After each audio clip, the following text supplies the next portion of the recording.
What is going on, guys? It is Socks and Six, and today I am bringing you a video of what I personally am doing in preparation for next week's roster update.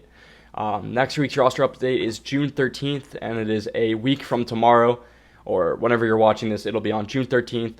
So this is what I am doing in preparation for that. Just want to get started by looking at the team. So from left to right, we have Gurriel, my captain, because I have a lot of Diamondbacks on this team. To get the boost, and having +5 power and +5 contact is huge because I use Justin Martinez as well. Definitely big to have players like Marte, Carroll, Gurriel himself get these upgrades. In center, I have Byron Buxton, one of my favorite cards, if not my favorite card in the game. I grinded for this Buxton card. I'm very close to getting his final parallel. Actually, not very close, but well on the way, over halfway to getting parallel 5 for Byron Buxton. I have Corbin Carroll out and right, another free card, can grind for. I don't hit amazingly with him, but he's a very solid fielder for me, so going to keep him around, a good leadoff guy. I have Wilmer at first. I think he's the next to get cut off the team once a better first baseman comes out. Ideally, I pull that Vladdy somehow from a chase pack, but I think I'd rather have the stubs. We have Marte at second, just hits tanks for me. Very nice swing, switch hitter. Decent in the field. I actually played him at shortstop for a while, and I thought he was better fielding as a shortstop, but he's never really makes mistakes for me. So, and having him parallel 5 is big. Bo Bichette, same story as Buxton, over 100K, so he's my biggest investment locked up. But I hit very well with Bichette, and it was necessary to get Buxton, and Buxton has been so solid for me. We have Royce Lewis here too. Third baseman, not great. I think he's my next player to go. Maybe when I get that Joey Gallo from the program, he'll replace Royce Lewis. But he hits decent for me. Brian Roberts at DH, the switch hitter, fine. Yasmani Grandal, switch hitter. A little slow, and his swing is not amazing, but I like Grandal. As for pitching, we have Skeens, Zach Wheeler, May, Lodolo, Will Warren. I'm working towards that Michael Wacha from the Royals, who will probably replace Zach Wheeler. Zach Wheeler gets shelled a lot. I guess I could throw in Giolito now. I just got that Giolito card. I actually earned it on Twitch, so if you don't follow my Twitch, the link will be in the description. Same thing, Socks and Six. But anyways, let's get on to the investments. First player I want to talk about as for investments is Ceddanne Rafaela. I believe he will go gold, either 80 or 81. Right now he's going for 80 overall value.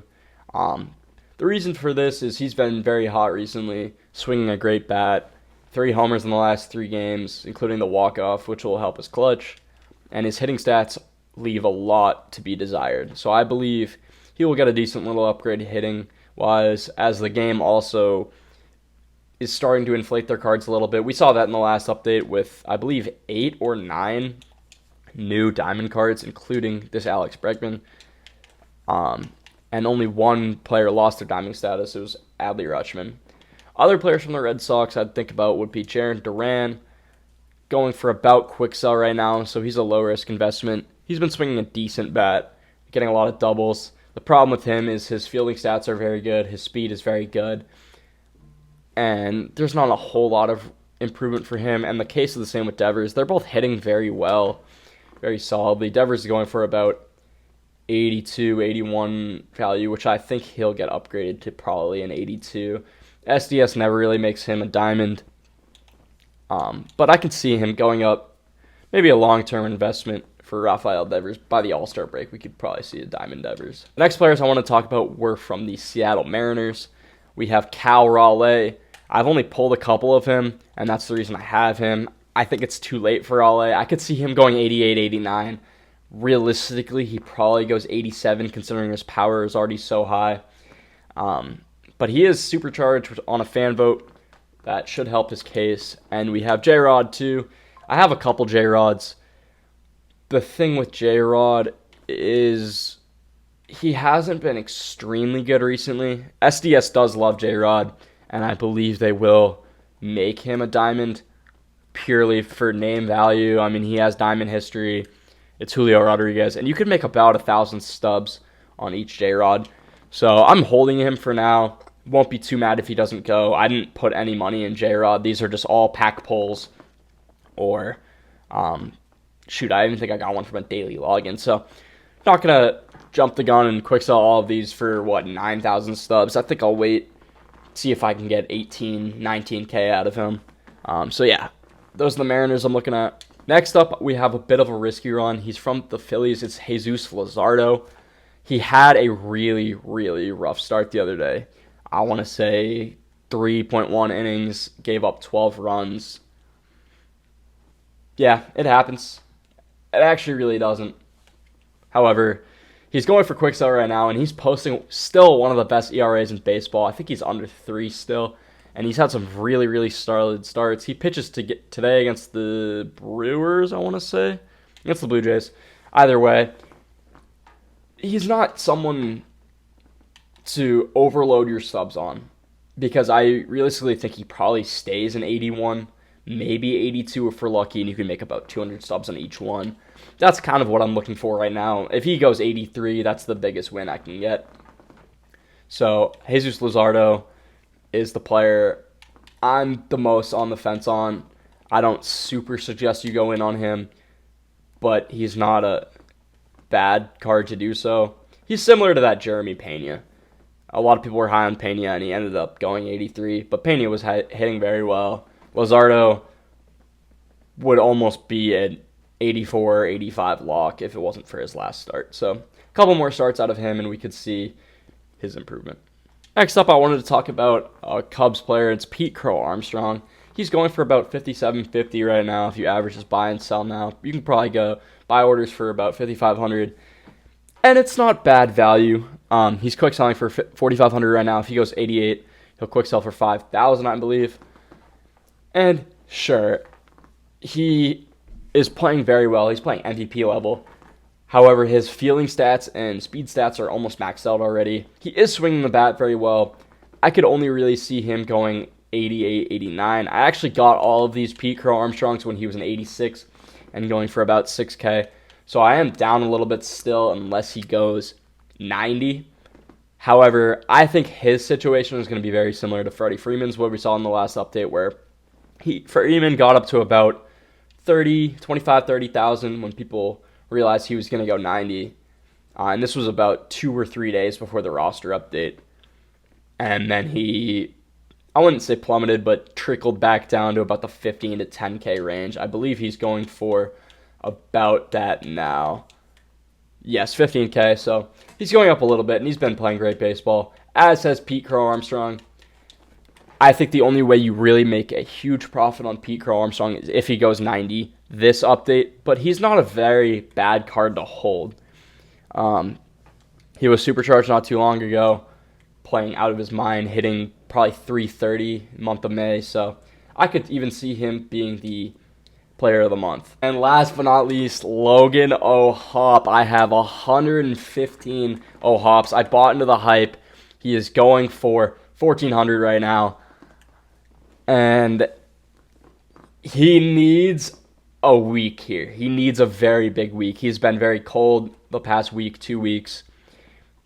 If it wasn't for the Red Sox series where he got benched, kind of got shut out, I believe Logan O'Hoppe would be locked for a diamond. I mean, 14 home runs is still top 10 in the league.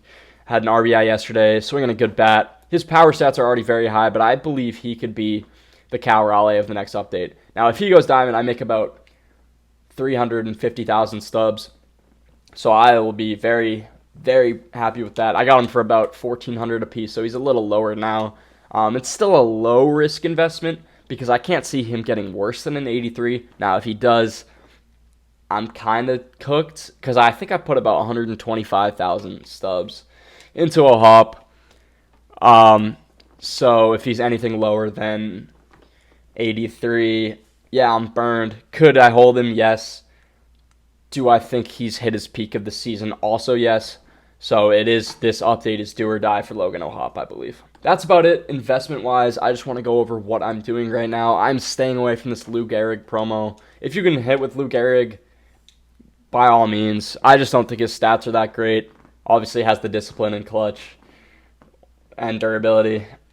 Sure. I just don't think he's that good of a card. I really want this Joey Gallo just because his power stats are through the roof, and I think this card could be very solid for a minute. He also has decent defense, which is pretty influential for a third baseman. However, it's not a card that will last you till the All-Star break. He'll be turned over very quick. But I do want this Gallo mainly because, and I cannot stress this enough, how good I believe this Corey Seager will be. Now, I don't know if he's attainable yet without purchasing one of these stupid expensive cards like a Vladdy or a Schwarber or whoever's going for a ton of money in this program. About $20K for each of the non-home run hitters, such as Vladdy and Schwarber. That Vladdy card I think could be very good too. I believe he will keep falling in price though. But I think this Seager card, the live series Seager, I would even consider keeping my lineup for now too.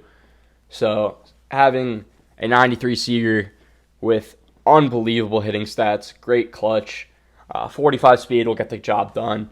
I think this card is going to be in people's lineups for a while. Even the Moncada is a decent card, being a switch hitter. You can play third base too, second base. Joe Adell I used in the showdown to get this Giolito. He had an okay swing. I'm not too focused on this card, especially because I have Buxton already in center field. But I think this Pipeline Pass is a cool little program. If you choose to do it, do it. If you don't, it is what it is. Also, I am doing the May Lightning. I do it every month. That's how I got the Corbin Carroll. I don't know who the player is going to be. I've heard Devers. I've heard O'Hoppe. I've heard Crow Armstrong. Could even be a pitcher. We could see Tariq Skubal. We could see Paul Skeens. I doubt it. They'd give up Skeens' card, but it could happen. You never know. So yeah, we will see who it is, but I believe it is going to be worth it. We'll see a 95 overall. Obviously, the Sosa too. I've heard mixed things about that card. Obviously, nobody has him yet, so we can't really get a full opinion. But it's not a bad card to grind for. Just hit a couple home runs, play a little bit of offline. I believe they're going to keep adding these. So I think we'll be able to get this card sooner than later. But yes, I think Sosa will definitely be a viable card too. But yeah. All right, that'll just about do it. Thank y'all for watching, and stay tuned for more content in this coming week before the roster update.